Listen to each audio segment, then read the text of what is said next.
When we produce more electricity than we need from wind, can we store that electricity? The first thing that comes to mind is probably batteries. But 99% of all energy storage is done with pumped storage hydroelectricity, which is basically an elevated lake. When energy is needed, the water is led into hydro turbines to make electricity. But when there is an abundance of energy, the turbines reverse and are used as pumps to pump up water into the elevated lake, making it a giant mechanical battery.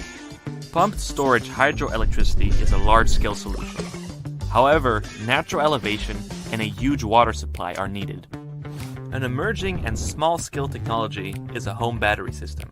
For example, rechargeable lithium-ion batteries in the Tesla Powerwall. To make batteries usable for the multi-megawatt wind turbines, however, you would have to upscale them quite a bit. The fact is that energy storage plays a crucial part in the energy transition. There are many other ways to store energy. Read more